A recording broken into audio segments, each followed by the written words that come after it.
Hi everyone, welcome back to evidyarthi.in. This is Varsha. तो start करते हैं हमारा न्यू टॉपिक जिसका नाम है क्लोजर लुक अरिकमेदु। अरिकमेदु के बारे में समझते हैं कि अरिकमेदु क्या है। So it is a place near the coast. ये कोस्ट के पास है, तट के पास है।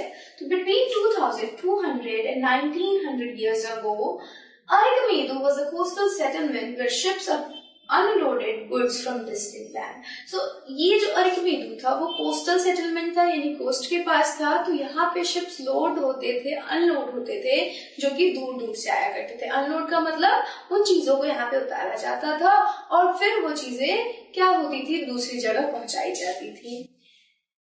A massive brick structure which may have been a warehouse was found at this site. यहाँ पे हमें एक बहुत ही बड़ा ब्रिक स्ट्रक्चर देखने को मिल रहा है, जो कि शायद एक वेयरहाउस होगा जिसके अंदर चीजें रखी जाती है, वो इस जगह पे मिला है। ठीक है, नेक्स्ट देखते हैं। Finds also include pottery from the Mediterranean region such as amphor, tall double-handed jars contain liquids such as wine or oils. And stamped potteries known as Astrineware, which was red glaze named after a city in Italy. यहाँ पे क्या हो रहा था, यहाँ पे अब आपको दूसरी जगहों से आई हुई चीजें देखने को मिलेगी, जिसके अंदर आपको मेडिटेरियन रीजन से आई हुई एक पॉटरी देखने को मिलेगी, जो कि थी एम्फोर। कुछ इस तरीके से वो देखने को आपको मिलेगी। ऐसी पॉटरी थी जिसको हम एम्फोर कहेंगे।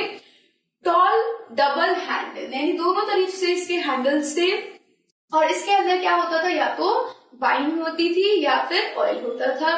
स्टैम्प पॉटरी भी मिलती थी, यानी कि कुछ पॉटरीज के ऊपर स्टैम्प्स बने होते थे, स्टैम्प्स लगे होते थे, कुछ कलाकृतियां स्टैम्प्ड होती थी, छापी जाती थी। ठीक है, तीसरी चीज स्टैम्प, हाँ, ये जो स्टैम्प पॉटरी थी इसे आर्टियन कहते थे, आर्टियन वेयर कहते थे। और ये जो आर्टियन है, ये नाम है एक सिटी का इटली के अंदर, और ये रेड ग्लेज्ड हुआ करती थी, यानी लाल रंग की हुआ करती थी। लाल सा कुछ इसका अपीयरेंस होता था, रेड सा।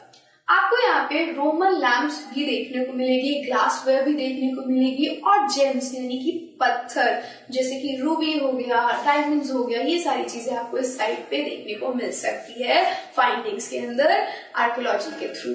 सो ये सारी चीजें हमें क्या बता रही है कि यहाँ अरिकमेदु में जो चीजें आ रही थी, जो चीजें अनलोड हो रही थी, वो बहुत दूर दराज के इलाकों से आ रही थी। कुछ रोमन से आ रही थी, कुछ रोम से आ रही है, तो कुछ इटली से आ रही है।